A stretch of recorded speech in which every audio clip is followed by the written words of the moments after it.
Welcome back to Retroactive, everyone. We are back for a special Epic Universe episode of the channel. We wanted to do like a just kind of like broad strokes type of discussion. We've been to Astro and I have been to Epic Universe a number of times because we're very lucky that we work for Universal. We got to go to some preview stuff. We got to take Steven once or twice as well, and some other friends of ours. So we're gonna give our general opinions on some of the stuff, the different worlds in the park, and the park as a whole as best we can. We might do like a even longer episode later on, but we kind of wanted, with it being opening week for Epic Universe, kind of give our takes on this and everything like that. Now, first and foremost, being that I do work for Universal, I'd like to say I do not speak for the company or the brand.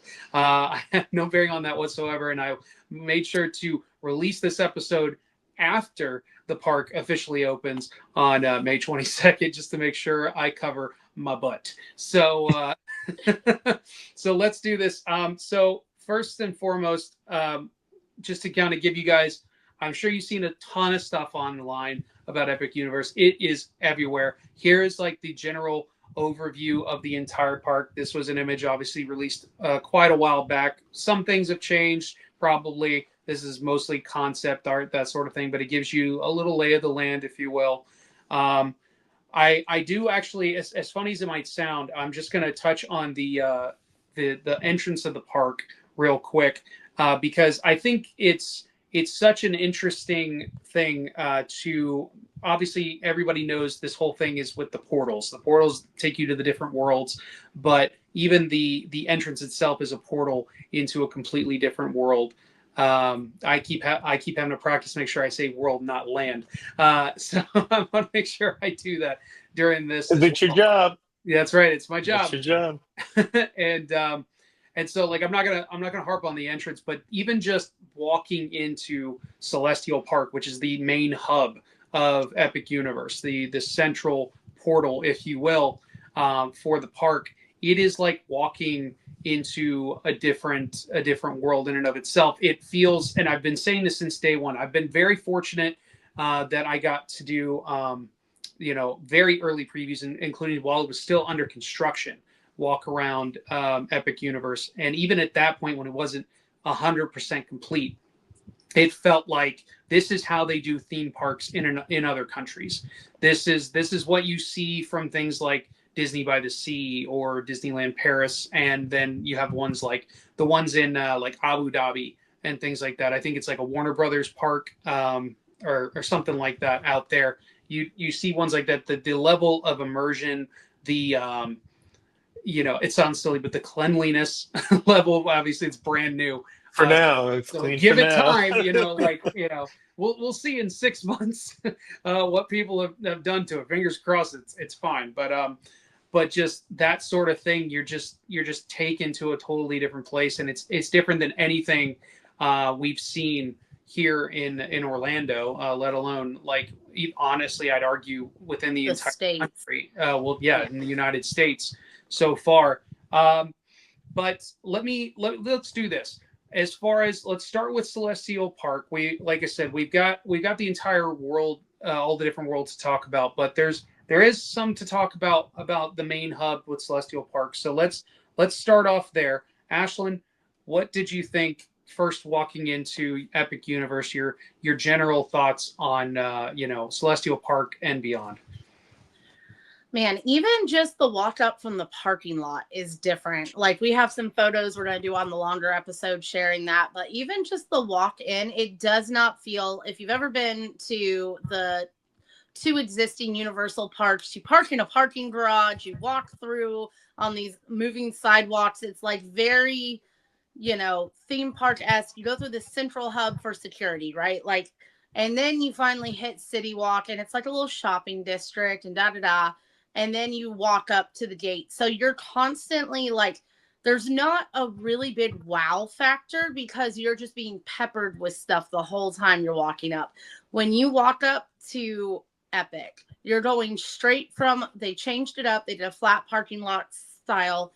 and you're walking up, and it feels like you're almost like walking up to a hotel. Like there's just everything's crisp and clean and new, and there's gates and there's lots of foliage and everything. And then you get up to even the security gate setup is very different. It doesn't feel like a normal theme park. And then you get through security and you're getting up to the Kronos Tower, and it's just absolutely breathtaking. And that in and of itself is its own portal. You walk through it, and they have their own like little slogan and everything like that about entering this whole new world. And then you work your way through the Kronos, and if you go out directly, as you're looking across these multiple pools that go all the way across, stretch all the way across the park to the Helios Hotel. And it's just this, it's very open. It's lots of foliage. You've got the running water. And then in front of you on the Kronos side of the park, you've got the goddess of the park. I think her name is Luna. And she's supposed to be like sunset.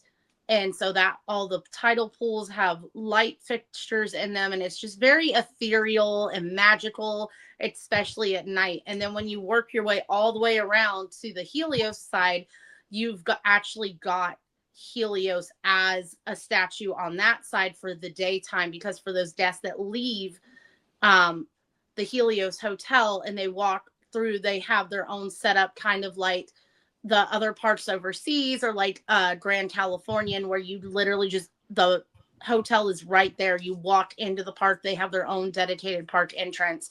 So you're rising with the sun with Helios, and he's lighting up the park. So that even the thought process behind simple things like that, like you said, it's just very different than anything we've ever experienced. On your left, you've got the Atlantic restaurant, which is all glass windows. And it's just from the entrance to the park, you have pretty much good sight lines of almost all the different portals, except for a couple like Dark Universe and Harry Potter are kind of towards the back, so you can't see the actual portal itself. But you literally, all the spires and stuff on top, like it's so fully immersive. And Celestial Park is just like unlike anything I think we've experienced ever before. And just the thought process into it and the theming behind it, it's just absolutely gorgeous. And Stephen, what about you? It's hot. Well, Um, it is now. It's middle of summer. Jeez, it's ridiculous. it was warm. It was warm when we went in April, or at least Yeah, that's and true. just want to say a quick thank you to Andrew National. They took us twice to on the employee preview, which was lovely of them to do. Um, and now we're returning the favor on the 15th. But yeah, it's really unique. I will say that if you've ever been to Cedar Point or any of the King's Dominion, or if you've been to Cedar Point or King's Dominion, they kind of lay out the parking lot similarly, where it's like kind of like it goes along with it has similar sightlines. So like you can see roller coasters and rides, and you can see some portals from the parking lot. Um, Especially Cedar Point, it reminds me a lot of it, like how when you're walking up to it, what you can see coaster wise and ride wise. And you can see the Helios in the background. It's really cool.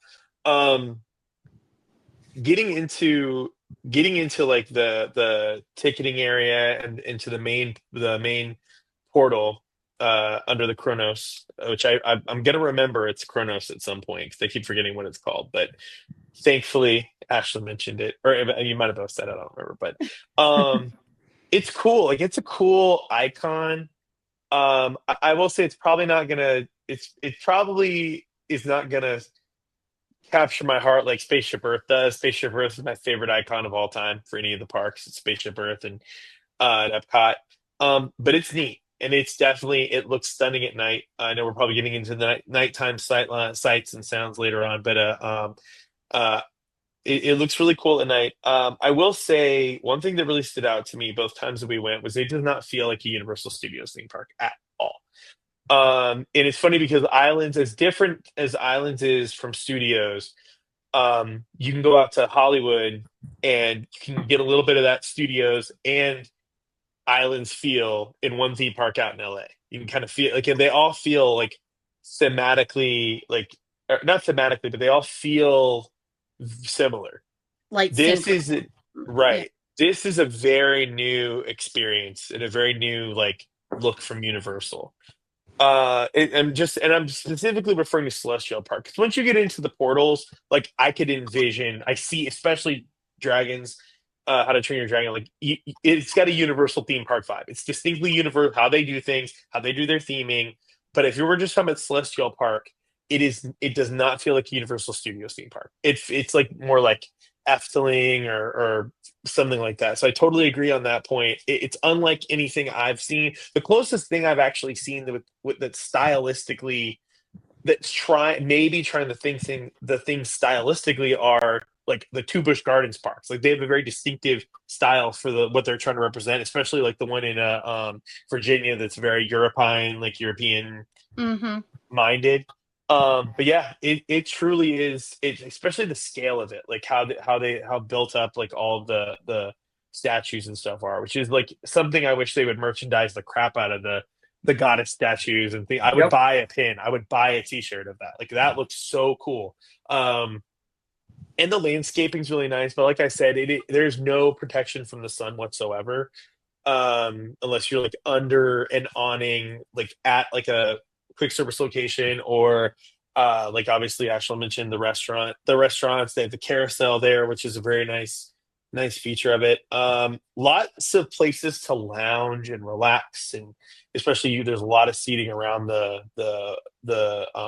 center Pools and fountain. stuff. Yeah. Yeah, so it's like it's really pretty. It's super well designed, and I don't I it's hard to tell if it's hard to tell at this next point if it's true or not. But it feels small it feels small if you're walking from side to side or up and down, like walking from the entrance to Helios. Yet I don't think it's all that small. Like I don't think it's like a small area. It's so well designed that you don't feel like you're traveling great distances to get to anything. Even if it takes you Correct. even if it takes you to walk 10, 15 minutes to walk around.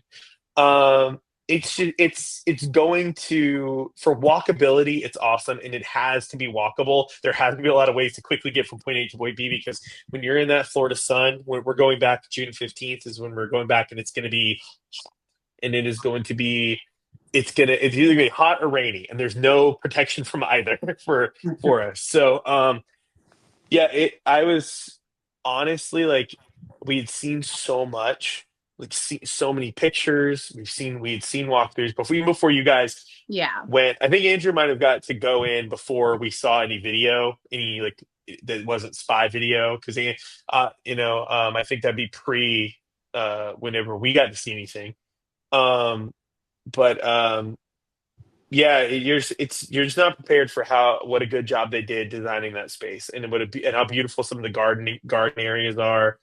Um, yeah, it's a big feat. I'm a big fan of Celestial Park itself. The entrance is cool for what it is. I wasn't as blown away by it, but I definitely can see how people are being blown away by it because it's so different.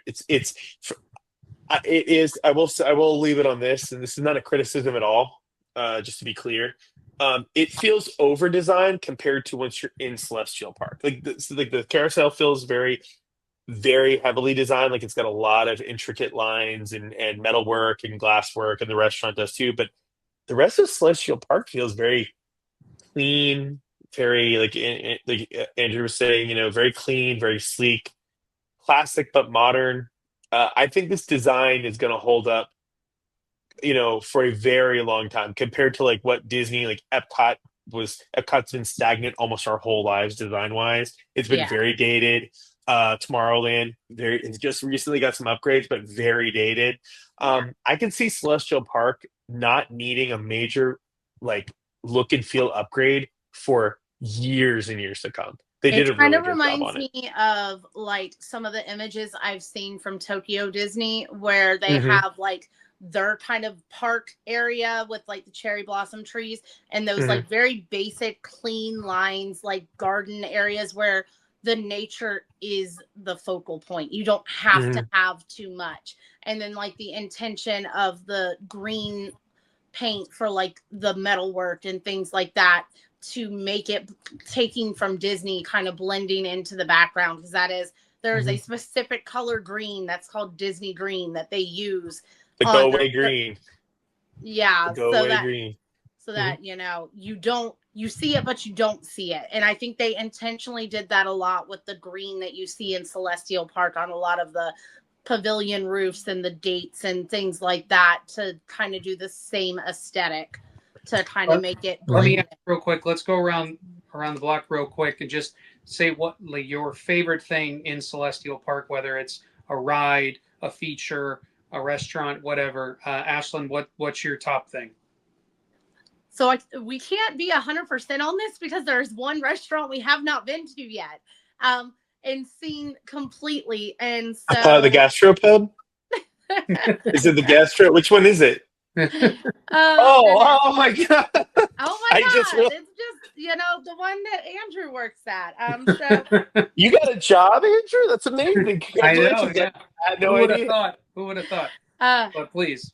So tentatively, until I can see all of it in person live when we go in June, I'm gonna say my favorite feature is honestly gonna be the whole center pools with the statues of both Helios and Luna, and the way they light up at night and everything is just so breathtaking. So that whole like natural landscape between the two statues and then the pools that run throughout the whole middle of Celestial is my favorite so far. Steven, what about you?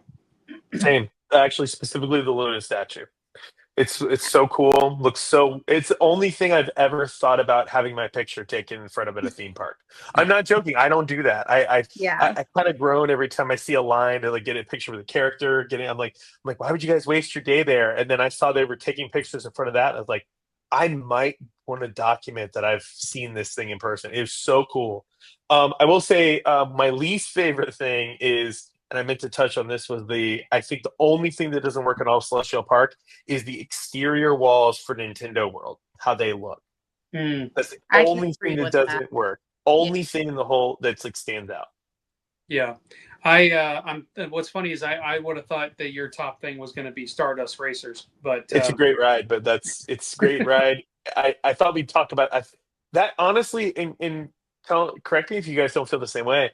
I kind of look at that separate and apart, even though it's like the carousel and Stardust Racers are the rides of Celestial Park. Like it feels like the entrance is right there, but it feels like it's its own thing. Yeah, more so than the carousel does. It feels like its own area. But I would have, if we're including Stardust Racers is beautifully designed.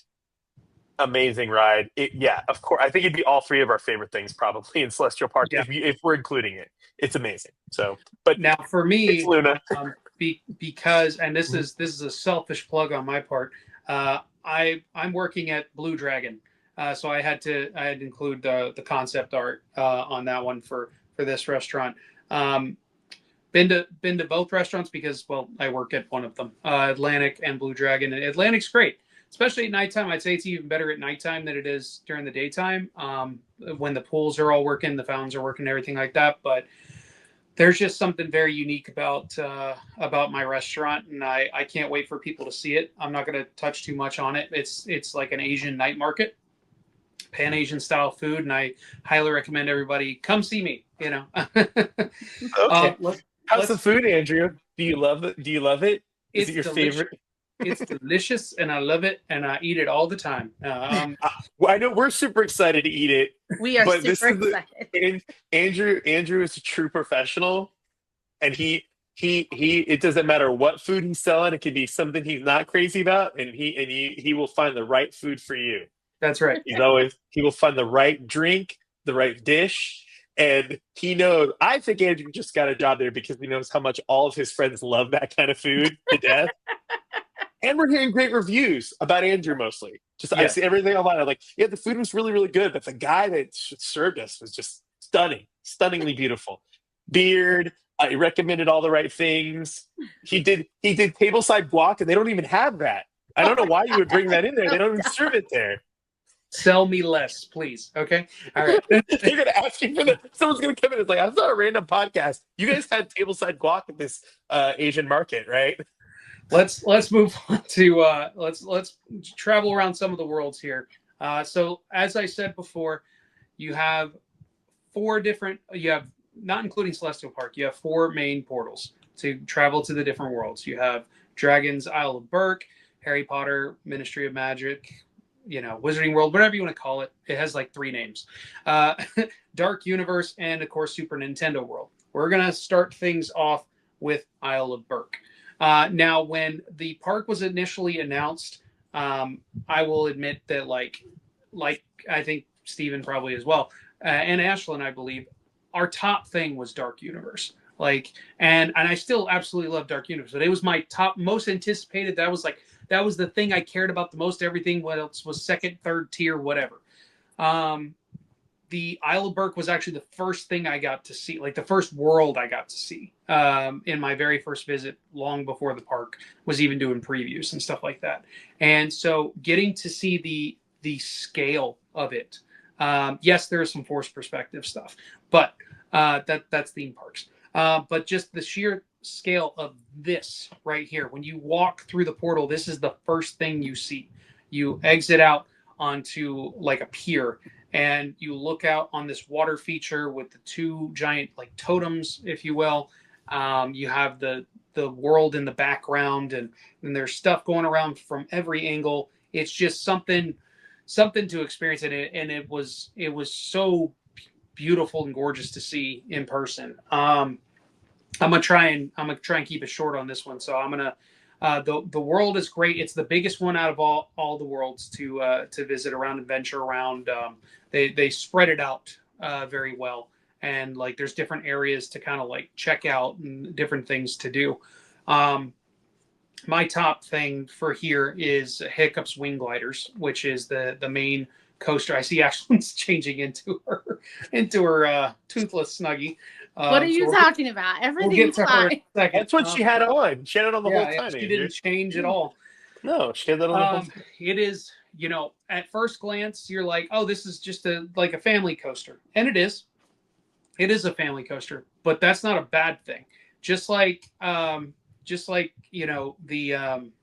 Slinky Dog coaster at MGM, or I still call it MGM, Hollywood Studios, is a family coaster, but it is a lot of fun, and it has like those fun launch moments and stuff like that. And it's a multi level experience coaster, and this is the same thing. It has similar moments, has similar tropes, if you will, but it's so much fun.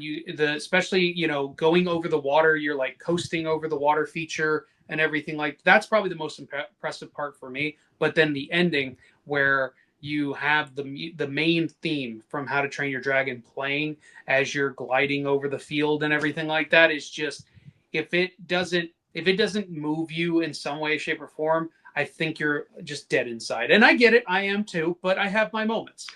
So so let's jump it over to Toothless herself, Ashlyn.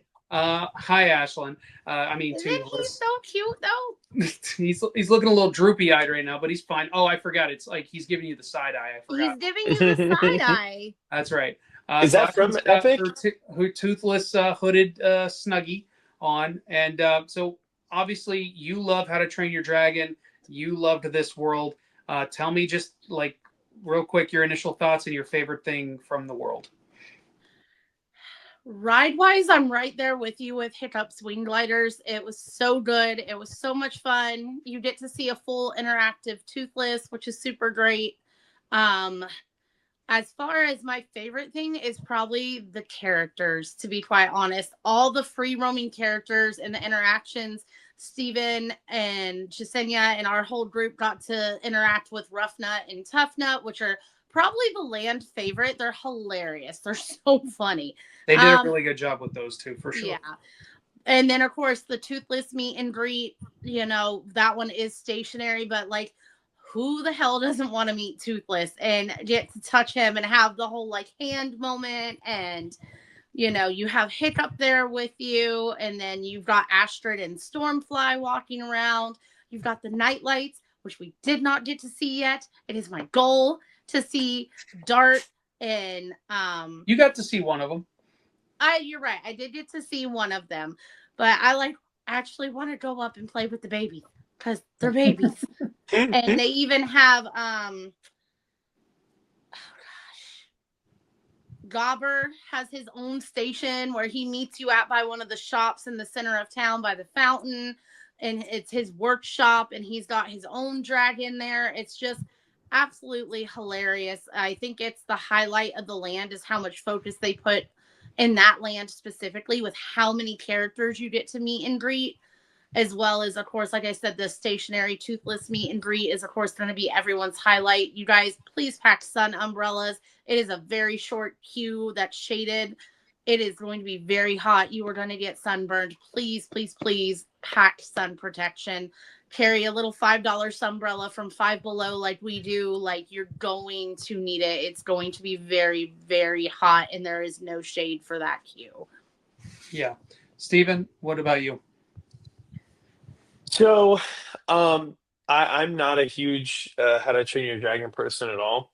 I've seen the movies, maybe each of them one time. Not super excited about the live action one. I compare this land to how I feel about Pandora and Animal Kingdom. I'm like, man, I'm just not really that big of a fan of the movie. I go to the land and experience it, and I'm like, I might need to watch these movies again because they did such. It was so cool. They did such a good job. Um, I can't say much more about the ride positively. It's great. The roller coaster, the wing gliders, like waste of time. Yeah. Mine didn't even work. It made me feel fat because it wasn't working. I'm not that Well, it's fat. not the wing gliders. What's the name of it? It's rally racers. Or Oh, it's the well. I It's say wing confusing because gliders the because names it is seem a like wing. shit. Yeah. Right. It looks like Yeah. it's the one with all the gliders on it. It turns like this. Just Yeah. don't waste your time. If you're paying It's for a a Mall of ticket, America ride, and it's not well done in my opinion. So Yeah. right? And mine didn't work, and I think the employees were like thought my efforts were funny because I was really trying too hard, and they were like, bro, it's not gonna happen, bro. You're not gonna turn. And they were just like they basically like I looked down, they were like, no, yeah, it's quit trying yours to is make fetch a broken. thing, bro. It's not happening. Yeah. And I'm like, well, I saw a kid spinning around like this. That's what I wanted to do. We didn't go on I don't know if you guys have been on it since I don't think any of us except for our other friends have done the We did water the water ride. ride, yeah. Okay. So that's the only ride I haven't been on there. But yeah, the roller coaster's great. Food place is pretty good. And I'm not really a fan of the style of food they serve there, but it was delicious what we had. Um, yeah, I was really impressed. Like I'm not. It's not something I think I'll skip. I thought, and that's kind of what I thought I would do going back to the park. I will skip How to Train Your Dragon, and it's not. I thought I didn't anticipate it being as much fun as it is, especially the roller coaster. It's a nice little roller coaster, fun for the whole family. Um, cool animatronics all throughout the land. Can't beat that. Kind of the promise of Jurassic Park back in the day was that you'll go through and you'll see dinosaurs, like a bunch of animatronic dinosaurs, and they had one, they got rid of it, and now they've brought them back. In a cool that idea that you'd have to see like living, breathing dinosaurs, throughout Yeah. animatronics, roaming robotics. Apparently, they're going to have them flying around overhead at some point if they don't deem that unsafe, which we're hearing. They've been trying to fly dragons and banshees and stuff over Florida theme parks for years. They've been trying to do that, and it's always been like, well, what if it crashes? Yeah. I remember one night we saw they did it was a late night event for Disney almost a decade ago, and it freaked everyone out because they had their test dragon that breathed fire fly over the Magic Kingdom one time. We just happened to be there. It might have been for a Halloween event, actually. I don't remember, but it was not an official like announced feature of the Yeah. event. It just flew over, breathed fire, did one circle, and then went back. And it parked. For those of you familiar with like where like there's an employee parking area behind Magic Kingdom with like a cast member services building or a training Yeah. building, like right like immediately behind Magic Kingdom with like some sort of like their water services and like storage and stuff. And it landed like we're in the back of the park. We saw it make its landing down like behind where the park, and so it was pretty cool.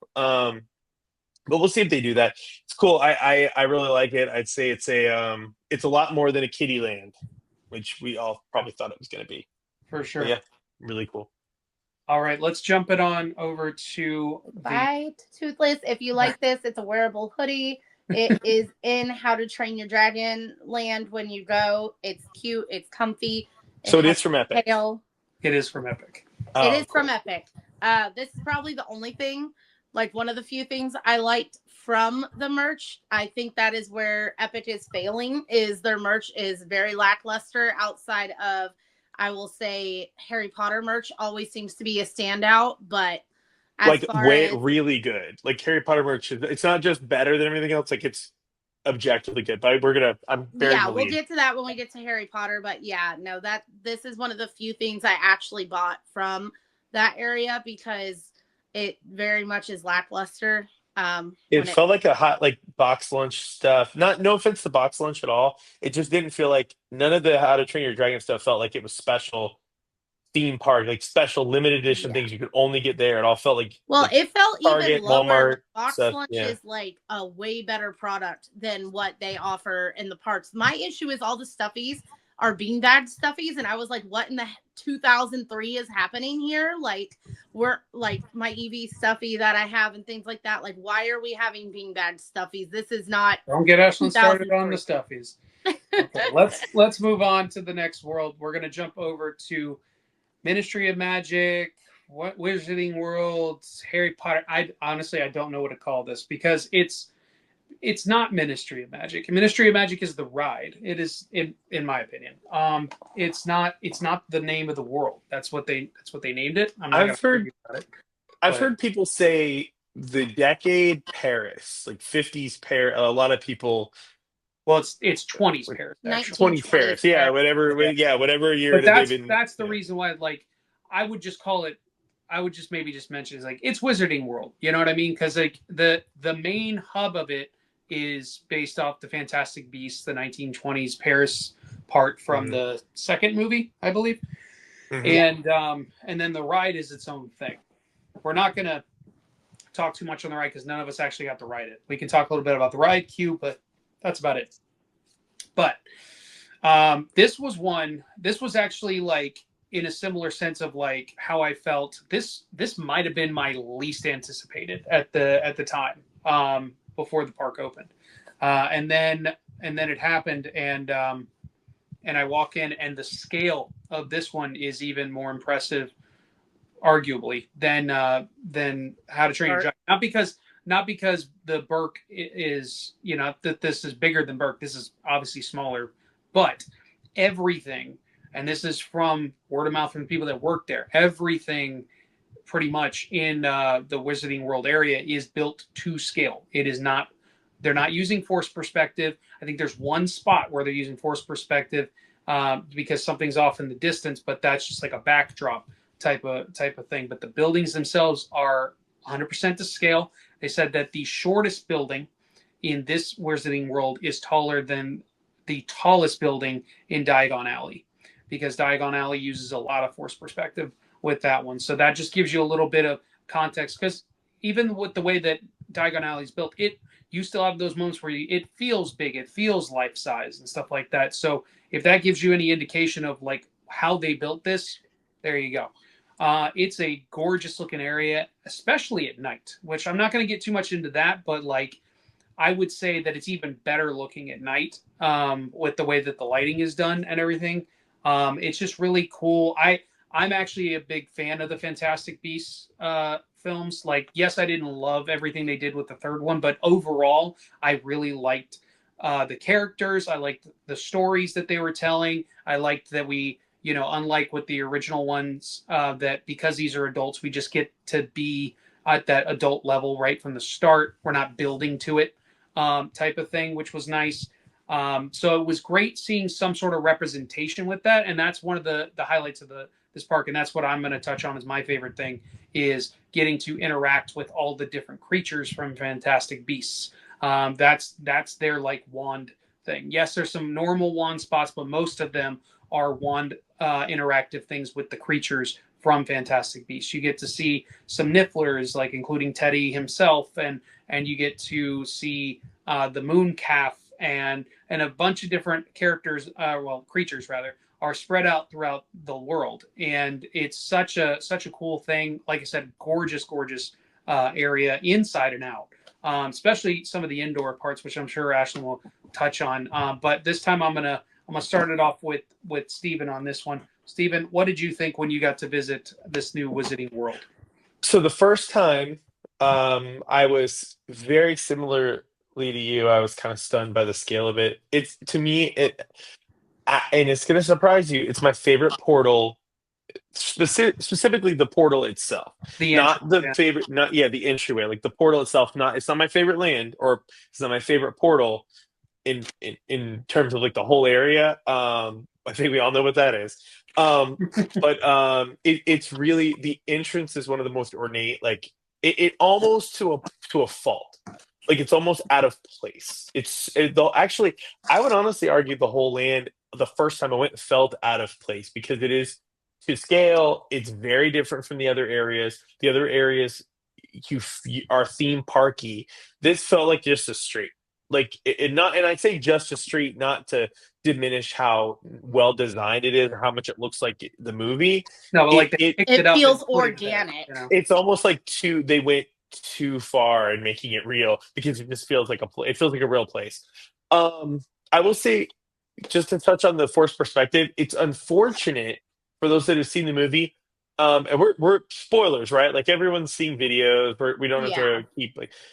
It's unfortunate what they chose to do the forced perspective to. So the Yeah. entrance to the nightclub that they go into before they come back, are the entrance to the is it the ministry or is it like a nightclub that It's the they nightclub part. that's the thing they do forced perspective. So the stairs leading up to the statue they used to go into the nightclub, that's what is inaccessible, which is Yeah. kind of a bummer because at least the stairs at I Diagon think it's Alley, I'm not sure. I think it is. At least the stairs there really don't serve like purpose to the story, but it's a big story moment is the thing that's inaccessible and clearly like clearly smaller in scale. It would have been honestly, I would have preferred them to put some sort of to do it full scale and then just put like a tall gate in front of it so that guests, because obviously they don't want guests climbing up those steep stairs, and Yeah. that's why it's not accessible I at agree either with you on place. that, Stephen, Mhm. that I wish that statue would have been closer so that we could take photos with it and stuff because it's the entrance to, and it's funny. So that statue is actually like physically in the park behind the circus, which is so funny in the movie. You walk through that statue to get to the night market street to the night circus. So it's not specifically the nightclub that comes later, but it's the whole night circus market is how you get into Oh, it. that's right. I was Through the confusing it because the nightclub was the first movie, not the second movie. Yeah. Got that confused. You're So right. what you're saying is we are where we enter into the land is perpendicular to where we narratively enter into the movie. So it's on the exact opposite side. So Correct. we're entering Correct. into the land to the opposite. So we're coming down the stairs from the statue if we were coming in the way that they enter in. Yeah. So it's Correct. the But opposite. there's an So argument to be made that it's a street, so there'd be two entrances. You know what I mean? Yeah. yeah, I'm not complaining about that. I just think it's Yeah. unfortunate that that's the diminished part. The shops are beautiful. The merchandise, like we said, it's top notch. Like it's just unfortunate that Harry Potter has so much good merchandise. And I know we'll touch on monsters later, but it's like I wish the people that designed the Harry Potter stuff were designing the monster stuff. It feels like the difference between and none of us are like big designer brands people at all, really. Like, but it feels like the difference between Versace and Hot Topic, and it's really like everything is so beautifully designed and authentic. Um, the food was all the food that we had was really good. We haven't tried the other like the small plates bar one, but that which is unfortunate because now that we've seen a little bit of what's available there, all that stuff looks really good. But we did try Andrew and I the actually got to try that our last day that we went in. So all the food and there you was really didn't good. tell me. Well, Yes, we it's did. not the bar. It's the Goblet Noir. Yeah. Yeah. quick service, and it's not small plates; it's full size entrees. Just to be Oh, ooh la just la. Yeah. Well, I don't remember you telling me friendship over. yeah. The full service restaurant was good. The poivre was the only thing that was kind of questionably flavored, but everything else Yeah. was really everything else that we had was like really good. I liked the little quiche style cheese tart thing was really Yeah, that good. was good. French onion soup was decent. The drinks are all really good around the park. Like I haven't had a bad one yet. Um, and then I honestly I'm not even gonna touch on the queue for the ride. That's been so covered to death. I hmm think you could. It's cool. I'm not a huge Harry Potter fan. I'm way like Andrew. I'm way more into Fantastic Beasts. I liked that they could. It just what pissed me off about Fantastic Beasts originally was that man, if the kids could um evaporate or whatever, they've solved so many problems. And So many problems. Yeah. the adults are like whoosh whoosh transporting themselves everywhere. And I'm like, teach the kids that, and they could have beat Voldemort in like a weekend. You know, they're so resourceful, and all they would have to do is like, yeah. oh, there's a giant snake. Nope. Chess set. Nope, we're good. Yeah. Teach them that in That or Avada it's like Kedavra, and they would have been over. the Yeah, transport issues would Hermione be would have. like. Yeah, Oh, sorry. I was just gonna say, or like the transport issues, where it's like, let's not be economic snobs about how these kids get to and from. Like, let's get them the teleporting, thing, so Harry right. can get to fucking school. Like, I'm telling you right now, you teach Emma Watson Evaporate and Avada Kedavra, and that Voldemort is fucked. Done. You get Hermione in there. You let listen. I know you're not supposed to use that. It's one of the unforgivables. Just give my girl a pass. Let Ron and Harry pick their noses back in the common room. You let Hermione go to town. It's gonna be she's gonna be like Natalie Portman and Leon the Professional. She's gonna be at cadavering people like left and right and gone like a oh man, be perfect. I'd let see that movie. I'd see that yeah, movie now. let's HBO, get come on, that's the series. the resident Harry Potter fan with her Ravenclaw shirt on. What did you think? Yeah, and you got your wand. I do have my wand. They're Ooh. the new wand boxes. The shop is called Cosme Acajor. That's actually the name of the, like, I guess she would be a wizard, I assume. And they're just absolutely stunning. This is the Hmm. wand that I went with for now. I'm probably going to get more. Is Just that the Gen 2? No. unfortunately not, because they were stupid and they made all these new wands that are not Gen 2. So they did release a new one on social media that just got posted around that is actually got the emblem from the arch, the giant phoenix that's emblazoned in gold. So it's very Ooh. similar color to this one. I believe this is the rosewood. Yeah, the rosewood wand. And so it's very similar color, the ivory, the pearlescent. It just has the emblem of the gold phoenix from the arch on it. It's absolutely stunning. I definitely will not be able to resist getting that one. That'll make, I don't know, I'm looking at my wands right now. I've got 5. This makes 6 for me, 1 for Andrew. So we have 7 wands total right now. You had to crane your neck up slightly to count your wands. I was like, how many is she gonna have? You looked up like this and it went back down. I did, because I have 2 up on the top shelf, and then I Mhm. have 4 sitting over here on this other shelf. I haven't even taken that one out of the box because I was waiting to do some videos like this. So I was not expecting this land to be the one that had me like in a chokehold and just like so just taken aback and awestruck and in love with everything. Like, I should have known because they've done Harry Potter so well, but I was like, no, it's going to be dragons or it's going to be dark universe. And then I was like, well, shit, it's this one. It's just so freaking beautiful. I literally like tear up every time I walk in there. I'm so obsessed with the look. And again, this is another character heavy portal and world. You've got Cosme Acajur that you actually get to meet. And she interacts with you in the wand shop. Per usual, these damn wand shops are super tiny. I will say this one's probably the biggest of the three, and it's still not enough space. So it is tight quarters. Leave your strollers, leave as long as you can transfer. I recommend leaving your ECV outside. It is not easy to navigate in there. Obviously, if you can't, that's fine. Not a big deal. Ashlyn knows that from firsthand experience, pushing some moron around in a wheelchair around this Listen, moron. it's all good. Just if you have the option, definitely.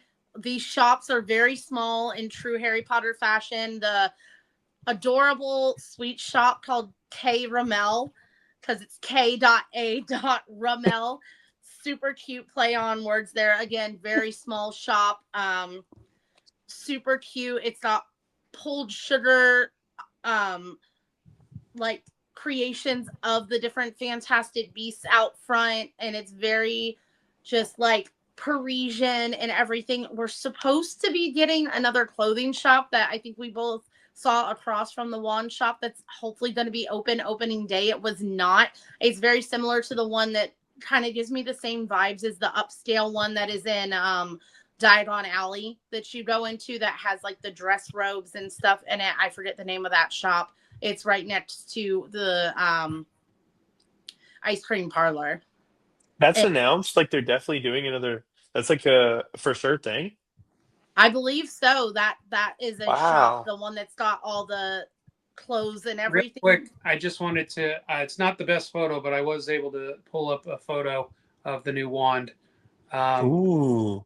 I'll send this photo to you later, Stephen. But on in the middle there is the phoenix in the gold spot on the wand, and this one is Generation 2. Yeah, that one is Gen Oh. 2, so it is interactive. Because Andrew and I were not really impressed with a lot of the Gen 2 wands that they came out with. They were They like were just ugly. basic Yeah. wood with like they had a green and a red stone. They were just, and Yeah. then you had all these beautiful custom ones that were not Gen 2, and it just seemed like such a stupid misstep to make to not have them be Gen 2 and interactive. It just Is didn't. it? Oh, sorry. It is it because of the like? I noticed that the Gen twos were a little beefier, and Yeah, a little the Gen bulkier. ones are really sleek and like really ornate. Yeah. Is that could it be that it's just not able to house whatever technology they're doing, whatever the I enhanced would assume it might be stuff? that as far as that is concerned, I because like think it's all both. wands are interactive now, but I'm guessing it's probably RFID technology or something in there. I'm not sure. I think okay, so I think it's a bit of both. I think the ones that they created were already in production when they decided that they were going to then work on these Gen 2 ones to kind of, not only beef them up, but like beef up the interactive aspect of them because they're going to have updates. They're going to be able to connect to an app now. They're going to eventually, they're talking about people are going to be able to battle. So they're going to have vibrate function, I think, like for the battling and light up and stuff like that. So there's different things that are going to, but I think that the initial like couture ones were already in production when they decided that they were going to now work on this other stuff to make them more interactive than they originally planned. Is the only reason it worked out this way, because otherwise I don't, they would have found a way to work around it with the designs or rework the designs to make them fit the Gen 2s if they could have done that. In my opinion, that's just my opinion. But real quick, Mhm. Ashlyn, if you, I know it's tough. If you can pick one thing as your favorite thing in this area, because we got to keep moving forward. I know. We could talk about this all day. It's the show. 100% for me. The show is just so good. I love it. It's so great. All the interactive elements with the stage and things like that you guys will get to see when you go. That's all I'm saying. We're not Someone spoiling that. didn't get. Someone heard a lot of good things about it, and then they decided Universal was like, Steven doesn't get to experience this because every time got in line for it, they're like, "Sorry, the animals are out of their cage. It's not happening." And like literally, like how many times did we try? Like four times over two trips. something to like like that. make it Something like happen. that. And every time we're like, we're gonna go at this time, and we went, and they're like, sorry, no can do. Yeah. Yeah, there's a lot of there's technical rehearsals. There's a lot of that's the one thing with this that I will say, like, people have talked a lot. I don't want to harp too much on this with the fact of like what people have been saying about the parks and the issues that this park has been having. And I'm not just going to make the typical, oh, it's technical rehearsals, blah blah blah. This is all I'm going to say on it, whether you're talking about the shows, the rides, or otherwise. Whenever a theme park, Disney included, especially Disney because they do it more times than not, when you open just a new ride, think about how many times that ride has issues when it goes from test phase to having to run, you know, basically like almost 20 hours a day, right? Like between like pre-setup, running it all day, and then post, right? So you're talking it's running anywhere from like 16 to 20 hours a day total. Um, and that's a big difference. Plus the carrying, the weight of all the people. But anyway, that's a big difference. And how many times do those rides break down? And how many times do those rides have issues, especially within the first 6 months? I mean, Rise of the Resistance been open for years and it still breaks down. Tiana's has been open for over a year now, or at least a year now, and it still breaks down. Like, and that's just one ride. This is an entire park of new rides, new experiences, and new technology in some of these cases that haven't been seen before or utilized before. That's the asterisk everyone needs to put on these situations. Is there some things that they can be doing better? Maybe. I'm not saying that they're not. There's no fault to be had here, but there is also some leeway that people need to understand. I get you're paying when you get to the point where you're paying, you want to have the fun experience, but that's just the thing, in my opinion, that people need to keep in mind and quit being this whole like Disney versus Universal crap. That's as if Disney never has issues or something like that on a daily basis with rides that might have been open for the last 20 years, type of thing. But that's all I'm going to say on the matter. But real quick, we're not going to touch on it too much. I just wanted to show the image. Everyone's talked about, like Steven said, has talked about this ride to death with the line queue. I just wanted to show it is very gorgeous to see in person. This was the first thing I got to see when going to Epic Universe. It's actually where I had my park orientation day one, which I mean I can't talk too much about, but I can say I did that. And walking into that, and I'm like I said, not really a Harry Potter fan. I was like, this is incredible, and I couldn't wait for Ashlyn to see it. And we still haven't rode the damn ride, but we'll get to it eventually. Let's keep on moving here. We're gonna move over to Dark Universe. This was about as good a photo as I could get as any of them. Obviously, this isn't the main walkway, but this is the center focal piece of the world is Frankenstein Manor. And now I will say, it is the smallest of the worlds. Unfortunately, give it time, right? Let's hope on that one. But it doesn't take away from it too much, in my opinion. When I saw it first, yes, did I wish it was bigger? Of course. This was my most anticipated world out of all of them, so I did want it to be as big as possible. But at the same time, the fact that we even got this world in the first place, we're benefiting. It's something that was shouldn't have been seen as a risk, but it is. It absolutely, at the end of the day, it Almost is. canceled a few times, right? Exactly. It is considered a huge risk for them to have done this. So the fact that we got it in any capacity is a win for us. Um, But I, when you see it, it doesn't fit. They said that, and they said they were going to cancel it, but experiencing it now, that seems silly. Like yeah, that it was ever considered that. Just yeah, wanted to for throw sure. that in And there. and Yeah. the amount of effort that's put into it, and the amount like with the characters and just the theming from top to bottom, and the little details that you see sprinkled throughout. Um, it's incredible. It's something. Obviously, this one in particular is probably like the night place. It's where everyone wants to see at night and stuff like that. But it's still cool to see during the day. Um, the of course the big thing is Monsters Unchained, but because I kind of touch on some stuff prior, I don't want to be the one to go down that one too much. So I'm gonna just say that beyond the main ride itself, like I said, the world that they've created for this is great. I hope they do continue to build upon it. I want them to continue to utilizing these characters that they've got walking around. It's a lot of fun. It's something that like I really never thought we'd see in a theme park, regardless. So it's like it's like having a little taste of Halloween Horror Nights all year round, which is great. So let's jump over to Steven because I know he's very very eager to talk about Dark Universe and give us your thoughts on this. No, I didn't like it. Yeah, yeah, very mid, right? Yeah. No, it's funny that I had a little nosebleed situation where we were talking about Harry Potter, and I'm like, oh, that would have been perfect for Dark when we're talking about Monsters You, Unchained. you said But you said Avada Kedavra too many times, and it caused it it. did, it did, it did. Hopefully, it didn't gross anybody out. I think I turned the thing off quickly You enough to did. deal with it. Um, so to say that I've never been more excited for anything in a theme park would be an understatement. It's weird to think because of how excited I was about Star Wars, about Galaxy's Edge, to think that I could be more excited about something happening. Um,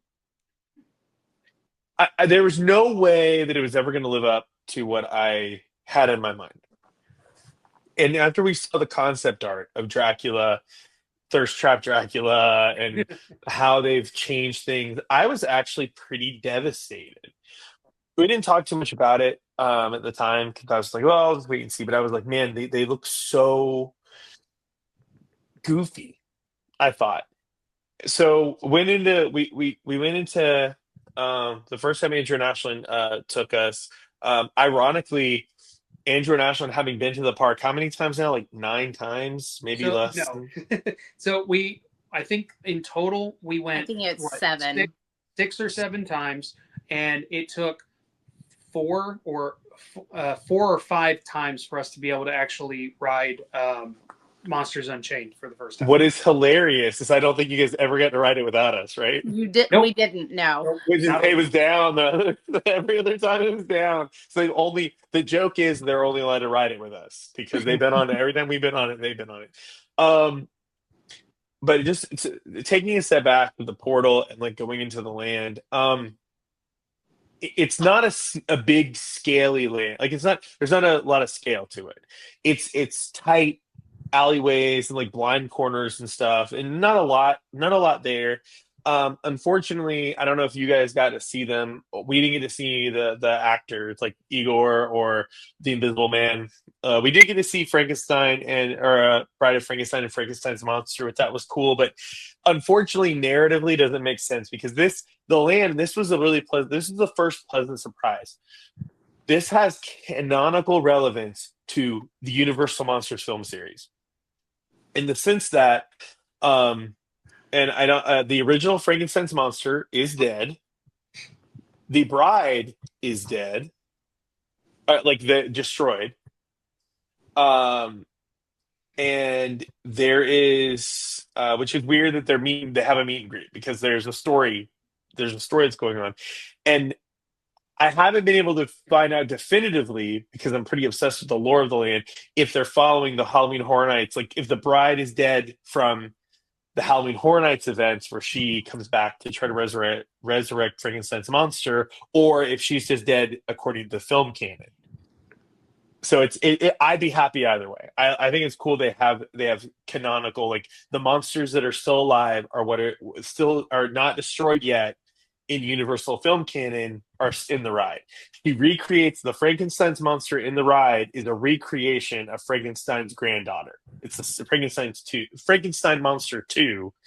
They don't say that. They just because it doesn't have like I don't even think she gives it a name, the creature.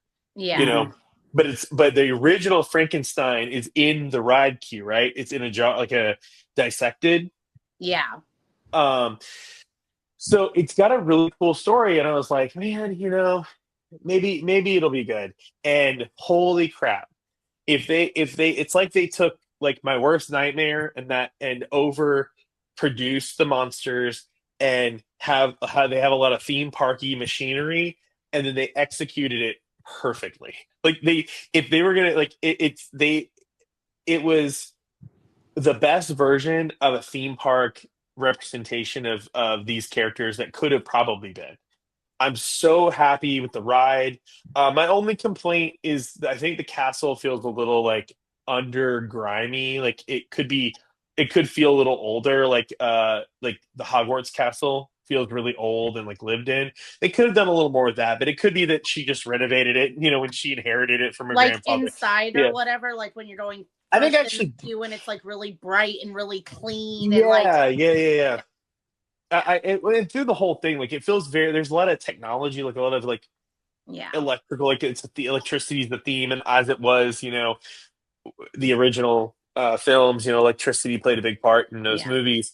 I think Um, it gets darker the further you go through it because when we get to the scene with yeah. the crypt and the cage and everything like that, that Mhm, pays homage to the monsters.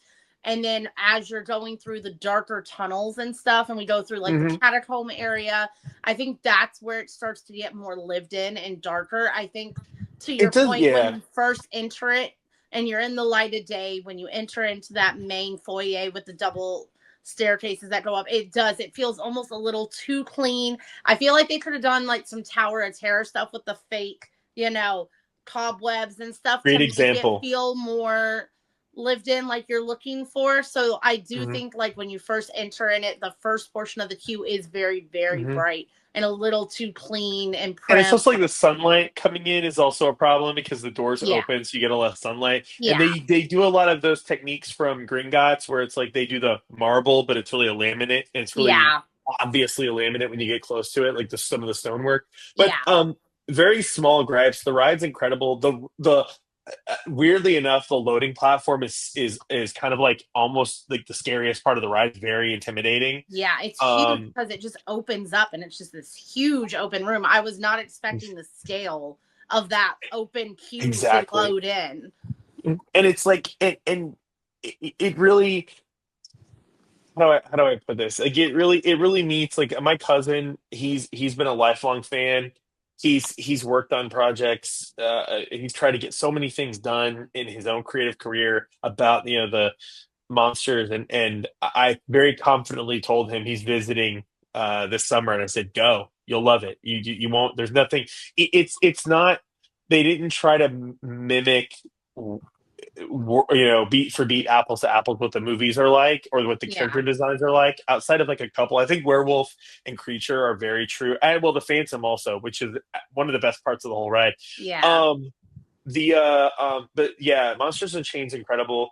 I was okay on the restaurant, theming and food, because like it has a weird, like, I think where you order and where you sit and how you go around the corner to sit is a little strange. um Very nitpicky, but Yeah. I'm very passionate about it. The burning what's Burning the bar? Blade Tavern. Burning Blade Tavern is executed flawlessly. Like Flawless. the icon, the interior, the food, the drink, it's perfect. No complaints. Werewolf Ride, very fun roller coaster. Personally, had beef with it, but just taking a moment to honestly, quick. I'll get this out of the way quick. If you are riding on that ride and you do not have zip up pockets, put your shit in the pouch. My phone flew off out of my pocket on the last big turn. It literally turned me around, pointed me down to watch my phone explode when it hit. It had a battery pack on it in the case. Watch all of that fly apart, you know. But and I went to just quick aside, went to guest services. I was really devastated. I had a big thing for work like the next day. Really devastated, didn't know what I was gonna do. I needed my phone to take a test and an evaluation thing. And the guy at the ride was like, "We find him. We're we could probably find it." And I was like, "There's no way. I'm not getting that phone back. It's in a million pieces." Because you'd be surprised. We have really good nets. We have really employees do a thorough track search, and they found my phone within 40 minutes of park close. They let me back in. Security let me back in to get it. Everyone was super cool about it. I mean, it was like it honestly turned what would have been like me forever hating that land because of the negative association with losing my phone. And you kind of feel stupid in a sense, but it's like when your phone flies out of your pocket and it hits, like, it's never happened to me before. And I am a I am a very experienced theme park rider, roller coasters, and all across the country, and that's never happened. I felt so stupid, and they were so cool about it. Um, the person, a person in the very next vehicle, I was telling the person about my lost phone. They came up, it's like, "Hey, I lost my phone." And when I went to pick up my phone, there were multiple parties waiting to get their phone back. There was a box. They had a box of phones and wallets and keys, and it just said werewolf on it, Yeah. and it was full. And for So one net, moral of the story is they don't have lockers at that ride that I nope, remember. no, They nope. need to They just have add a pouch. lockers for that ride. So hopefully that is something that's either being worked on right now or will be worked on and coming soon. They did say Because they it's were. crazy that that ride literally doesn't have lockers, and you would have a less chance of your phone slipping out. I feel like on Stardust Racers than you Oh, would unequivocally, unequivocally. like. It flings your hips go into it, and if your phone is here in your right, or if you're sitting on the left in your left pocket, it's It's just gone. it could pop out. Yeah. But Werewolf, it's a great coaster. Actually, I liked it a lot better the second time we went on it, which was when my phone flew out of my pocket. um really loved that ride. The theming's great for that area. It feels a little Busch Gardensy or right around that roller coaster, because it's like you've got like roped off places where you to protect you from getting into the roller coaster. So there's like, it does hurt the fact that Theming there a is a little roller bit. coaster. It does hurt the theming. I think Wing Gliders is better integrated into the land than the Werewolf roller coaster is. Yeah. Um, but outside of that, I couldn't ask for more from what they did. The design, the character designs, like I ate my words on it. Like they look cool in person. I want more from the land. Like I want another ride. Even though it has the same amount of rides as other areas.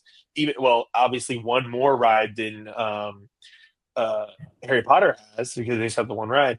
Yeah. I feel like it needs another thing, like Andrew mentioned. And also, the merchandise is garbage. Like it's, there's so many cool things you could do. And that's not fair. It's not garbage. I bought something. They had a Stein from the Burning Blade that I thought was really a cool, like one of the few things, you guys know, one of the few things I bought. Yeah.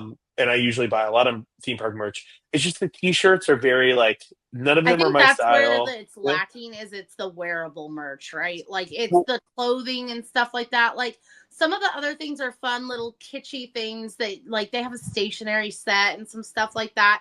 Some of that stuff is cool, but definitely I would say most of the clothing line is where the merch is really bad.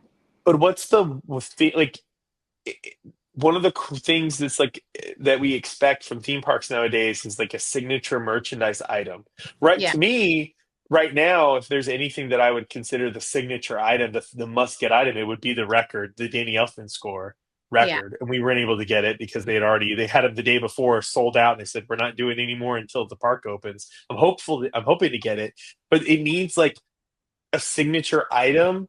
Real spirit jerseys would be awesome. If they did a real spirit jersey, like a real spirit jersey, branded spirit jersey for every monster, I'd own all of them. I'd Yeah. buy each one. I wouldn't even care what they looked like.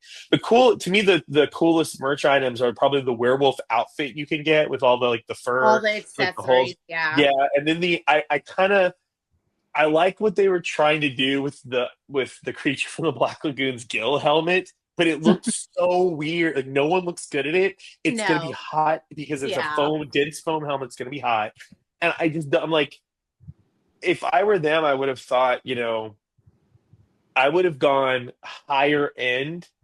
I wouldn't have done the Disney method, because Disney does higher end stuff, and then they do the shotgun method. We're just gonna put out a bunch of stuff Yeah. as quickly, like a bunch of stuff. If you can't find something that's your taste, you're not looking hard enough.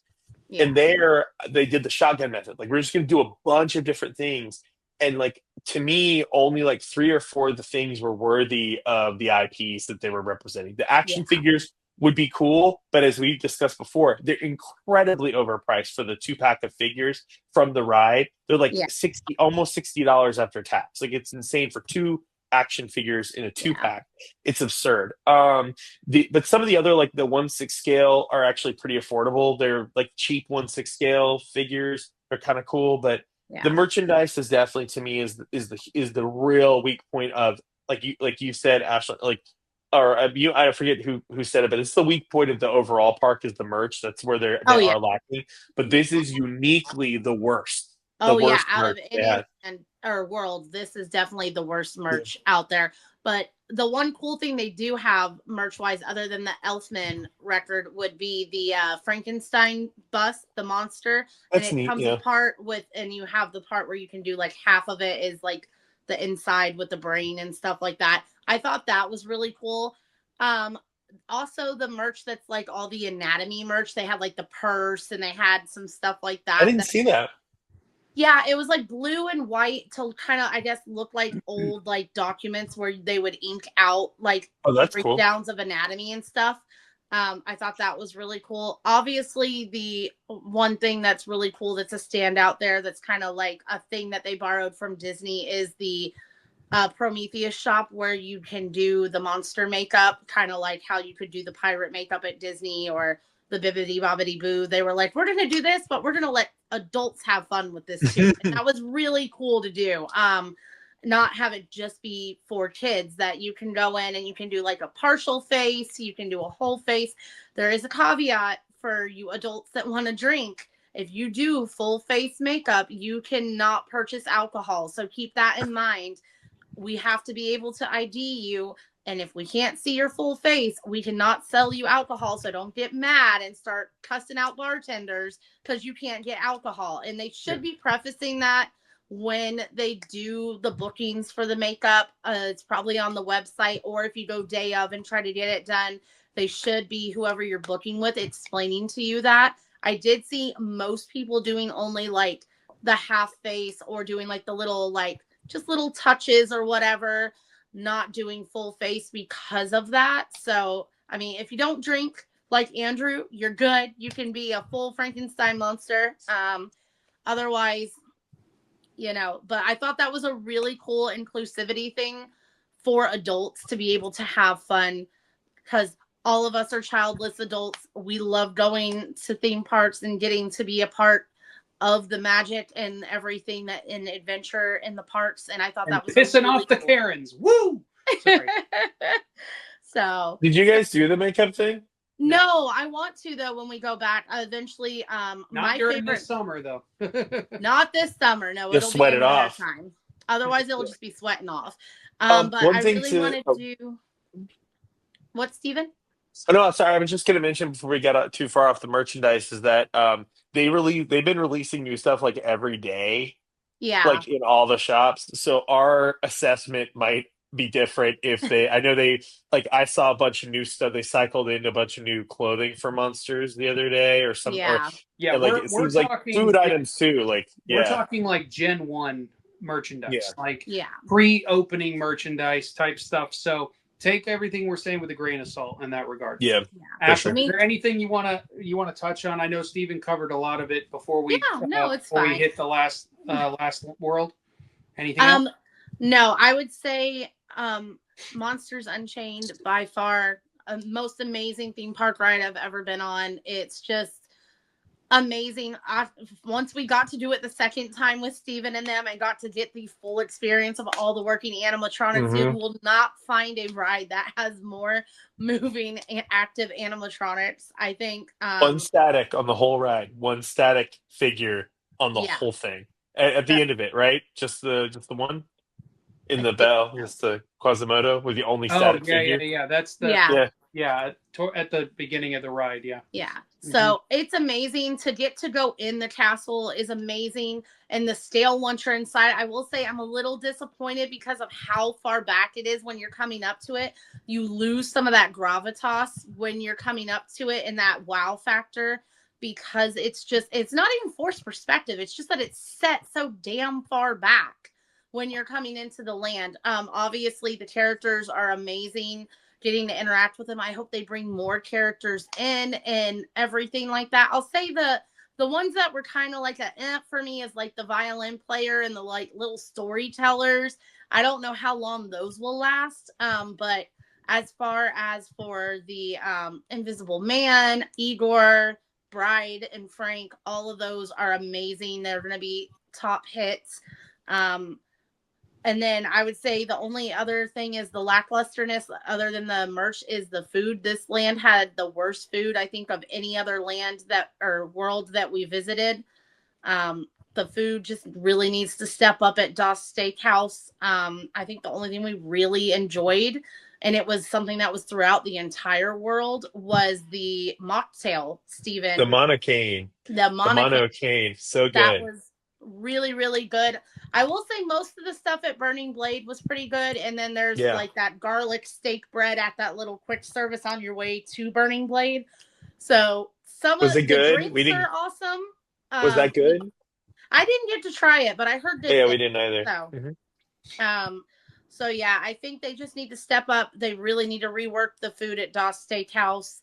I thought the theming in there was pretty fun, though. It's a little awkward, but that's just kind of all of their modified quick service restaurants are like that. Like you have to walk through the first queue, look at the board, order your drink, and then go to your table afterwards. So like that's the kind of just the generic setup of all of those modified quick service ones that they're doing nowadays. They all kind of have the same kind of setup for the way you enter it.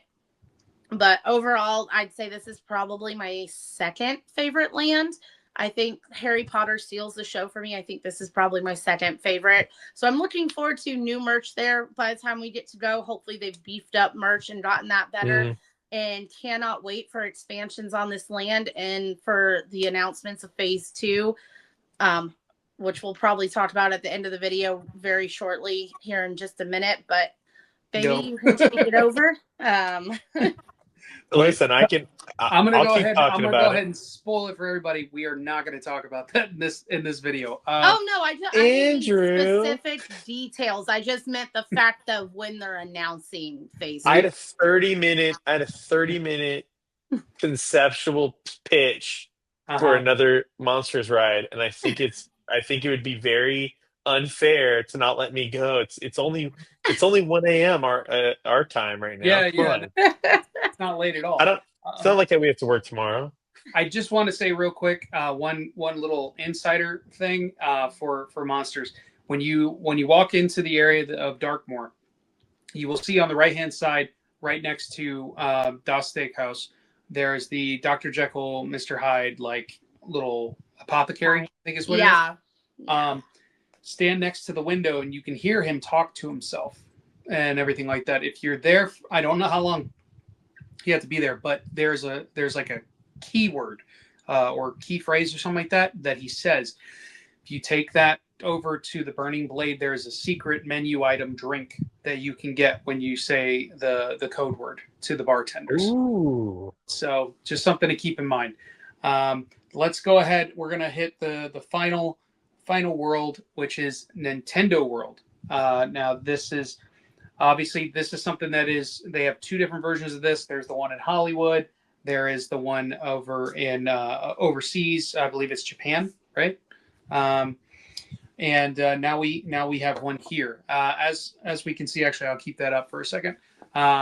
It's multi-tiered. You come in up the portal actually takes you up an escalator through the warp pipe, exits you out onto the second floor, coming out of Peach's castle, and you overlook everything with this world. It's just so colorful and bright and at times overwhelming, but but it's a lot of fun. It was something that's really cool to see in person. Of course, there's the Donkey Kong expansion as well that we have.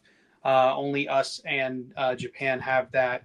Hollywood, unfortunately, did not get that expansion, but it's really cool, like extra portal attached essentially that takes you into the Donkey Kong expansion. Steven's already gotten to experience most of this stuff with the Nintendo World over in Hollywood, but for us that haven't had that experience, and this being the first one to see, it was something else. I didn't really know what to think ahead of time with it, and I actually really enjoyed the interactive stuff with the power-up bands. They have these different power-up bands for a bunch of the different characters that you can get, and they're kind of like the magic bands. There's one. Hold on a second. I'll pull you over to the big screen. There's my Diddy Kong one, and Ashlyn has her Princess Peach, of course, and they're just really cool. They there's some like mini game type stuff. There's going to be stuff you can track through the app. You can the different teams will collect coins and they compete against each other and so on and so forth. And the goal is to face off with Bowser Jr. With the little last mini game and stuff like that. Like I said, a lot of fun, very interactive type thing. The Mario Kart is very interesting. I'm going to give you the I'll say this: the best thing about Mario Kart is actually, in my opinion, the queue. Walking through Bowser's castle and seeing all the different rooms and stuff like that. It's not that the ride is bad; it's just not what I think people are expecting. That it's this weird hybrid of a dark ride with AR mixed in, augmented reality. You wear these augmented reality helmets that kind of project things in front of you with different characters and little things, and you're shooting the shells at these different items and or people or whatever type of thing. But honestly, I think even if it didn't have that, obviously if it didn't have that, they would need to do more with the ride. But I actually do think that some of the dark ride aspects and some of the set pieces, if you will, that they built are actually quite impressive, in my opinion. That sometimes the helmet actually takes away from that. So just go in with maybe a little bit lowered expectations of like you wanted to you waited your whole life to do a real life Mario Kart. This is not it. This is not that type of thing. This is a completely different experience in that regard, but it's still fun. Like I said, the ride queue is gorgeous and just so cool to see. Actually, you're already transported to the world of Nintendo and Mario and stuff like that, but to actually step foot into Bowser's Castle and what they did with Bowser's Castle, I think is really impressive. The Donkey Kong ride, I'm just going to touch on real quick. Very cool, inventive style ride with like the dual track type of setup. Fake track, if you will. It's rough. I'm gonna just say that it's a bit rough of a ride. I don't know if that's something that's going to be adjusted or if they can adjust it at this point. Now, I'm not the only one that said that, but again, take it with a grain of salt. I have back problems, so like this is actually the first ride I've told people that when they say if you have back problems or if you have this or that, maybe don't ride this ride. This one you should maybe actually listen to in that regard. This is one of the few rides that I've ridden where I'm like, you know what, they're actually kind of right on this one about if you have back problems, maybe don't ride this ride. But it's still really fun. It was great to see Donkey Kong and Diddy Kong like featured into something. I've always been like kind of like a secret Diddy Kong fan because like Diddy Kong Racing was the first N64 game I had. It was one of the first video games I ever played as a kid, and I played that nonstop. So that's why I made sure I got the Diddy Kong Power Up Band, and so having that and seeing him incorporated a little bit into the ride was really cool. But I'm gonna jump it over to Princess Peach over here and get her thoughts. We're reaching almost an hour and a half on this one, so we're gonna have to kind of wrap things up soon. But Ashlyn, what did you think? Yeah, I'll just go over it real quickly. I mean, anyone that's never been to Hollywood or Japan, this is your first experience with the Super Nintendo world. There's nothing like it. It's super fun. It's bright. It is overstimulating. If you are someone who gets overstimulated, it is very crowded. It's going to probably be the most crowded world initially, I would say. Everything is very compact too. So even though it's like a giant square, it's just a lot of people in a little tiny space, especially if you're very sensitive to auditory. There is so much noise going on from all the interactive games and everything like that. I highly recommend using noise canceling, some sort of headphone or earplugs and things like that. You're definitely going to need them just because it is so overwhelming, especially with your mixing auditory sensory issues with having so many people compact in a tight space. Just bear in mind that is a thing. But they did such a beautiful job with it. I was trying to hold back tears just going through Peach's, getting to enter into Peach's castle and coming out outside, walking out from the balcony of Peach's castle. There's a meet and greet immediately on your right hand side where you're going to actually get to meet Peach. I got to meet Peach twice. One where I got to do photos. We'll show those at another time. And one when it was still previews and we couldn't. And we got to just pretend and take a mental picture. So that was it's just so much fun. Bowser's Castle is just so impressive, and the ride queue is amazing. Honestly, like Andrew said, with the actual ride, it is kind of different from your expectations. If you're thinking it's going to be like an actual racing ride, I think that actually might have been funner, but it's okay. Like, my favorite part of the ride outside of the queue is just taking the AR headset off and just looking at the set pieces. Hopefully they get some of the kinks worked out with the AR, because I feel like it's very much set up for kids. When you're trying to do it as an adult, your eye level you're having to look down at a child level the whole time. It makes the experience a little less fun in that way because you're struggling so much to do the AR interaction. But honestly, like, getting to see all the different rooms that you go through and the setup that they did that way is so cool. Honestly, if you get to do it more than once, take a couple of times where you just take the AR headset off and just look around at all the set stuff. It's just really neat to get to see. Toadstool Cafe is adorable. I really loved it. I think it's great that you get to meet all of the different characters and everything like that there with Mario and Luigi, and you get to meet Toad and Peach, of course, and then Donkey Kong Country is super fun. It is another very much going to be a bottleneck area. It's going to be very small. It's literally just the ride and then like they turned his like plane into a little walk-up shop area. So that's kind of cute, which is some very specific Donkey Kong stuff. There's a meet and greet, and then you've got the bubbly barrel for some drinks and stuff. So they maximize their area of the land. It's not going to be a huge space outside of the ride. The ride is the big feature. They do have some more interactive stuff in there at a couple of different spots, which is fun. I think overall they did an amazing job with what the area and the space that they had. And I get the idea of keeping it compact and tight, and going vertical with it is really fun. But it's definitely very small. I feel like they could have given it a larger footprint horizontally versus just doing vertical. But other than that, that's my only critique. The merch is great. We need more Peach merch. And also just some of the stuffies with the beanbag crap in them, I'm not a fan of.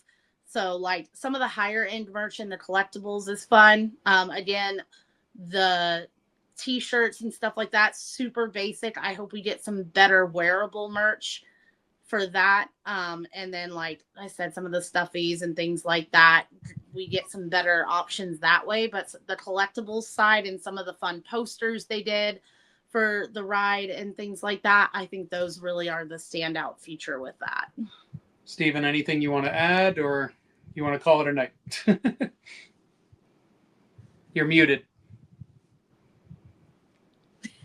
No, I'm fading, man. It's been a really fun night talking about Epic with you guys. I got to experience a lot of this stuff. The lands are, I will say, the differences between California and Florida Nintendo World's very different. They feel different. The vibe walking in, as similar as they look. Just the way you enter the land is so different. The way it's laid out is pretty different. There's a lot more to do here. I totally agree. Donkey Kong, if I'm allowed to use the words disappointing, Donkey Kong would be the one thing that was I the one thing I could say was fully disappointing. And I don't have back problems really, and it was rough. And it was not the time we went on it was rough. The problem with it is mostly that it's rough for no reason. Like, it's not rough in the interest of making it feel like you're actually jumping over things. It just feels like a rough ride. And I never once felt, and it could just be the vehicle we rode in. It could just be like you said, they're still fine tuning it. But I never once felt like I was jumping over things. It just felt like the track was going up, the track was coming down. You know, also on our ride through, some of the effects weren't working, which is to be expected. It's in previews. Um, the Nintendo world itself is really great. It is overstimulating, I will say. It's not very relaxing land. All the other lands are very peaceful for the most part, outside of the people in them. Super Mario is like it's like watching one of the like three videos on your iPad at once. You know, it's just like it's very very stimulating. Um, but yeah, it honestly it could be I could confidently say it's my least favorite of the lands, but that's like saying, you know, it's my least favorite, you know, of like four really great things, you know. It was probably always destined to be my least favorite just because, you know, how they with the great job they did with dragons, the great job they did with Harry Potter Land, and then Monsters wasn't going to be beat by anything. Um, I think I kind of honestly I'm kind of happy that it's like not my favorite because I feel like it's going to be, at least for the beginning, like the most crowded, the most heavily anticipated. It's going to be the thing everyone like. It's going to be hard to get in. If they're going to put a wait time or a restriction on how many people can be in a land, it's going to be that one because it's so the accessibility is really not great to get in and out of it. Is I mean, Andrew, you've heard things and you've seen things that are kind of foreboding about how, you know, how they're going to do that, you know, that exchange people in and out. And the Mario Kart ride, I will say Justine and I, even when we went with you guys, we have not yet been on the Mario Kart ride in Florida. We skipped it because we were like, well, we've been on the one we being at Horror Nights out in LA, we went on it several times, you know, and because there was no one in there, we just went on it over and over and over again. It gets better the more you go on it, the more, especially if you're able. I know it's pretty much impossible in the beginning, opening days to the park, but if you're able to go on it a few times, you kind of learn, you know, where you want it to sit on your face and how the like where the strap, like where to look, how to use your view to like aim. um we got used to it. We got better and better and better at it, like all the shooting games at theme parks. Yeah. And of course we didn't get to go on we didn't do Yoshi, and they don't have Yoshi out in LA, so we haven't done Yoshi yet. Haven't heard amazing things about Yoshi, but yeah, merchandise is cool. It's a lot of the same stuff they have out in California. Hopefully they get some of the seasonal items that California gets for like the holidays and stuff, which is really cool. Like they get it for a lot of the Japanese exclusive stuff they get there. But yeah, just with as far as Nintendo's concerned, I'm mostly looking forward to what the next thing could be versus what exists now. Because what exists now, outside of Mario Kart, it doesn't excite me. And I was so excited about Donkey Kong. I was so excited. And unless we have a vastly different experience when we get to ride it again, because we've only been on it the one time, um, it'll stand as the one thing that was disappointing about Epic Universe. Like genuinely, like a bummer. Everything else met or exceeded expectations, but that just hopefully it was just a bad ride, bad seat, bad ride, needs calibration. Yeah. Fair enough. Well, guys, I think that's going to do it for our initial Epic Universe video. Obviously, we had a lot to talk about. It's you know, like we said at the beginning, it's a big park, bigger than people think. Mm-hmm. There's a lot going on in there. We had a great time. This is not going to be the last time we talk about Epic Universe, and I'm sure y'all going to get sick of seeing stuff online if you haven't already, because it's opening this week. So it's not going to be the end of it, that's for sure. We're definitely going to talk more about this as time goes on, but I think we're going to call it a day. As always, you can find me at all social media at Andrew is Losing. Be sure to follow us here on YouTube as well as Instagram, TikTok, that sort of thing at Retroactive POD.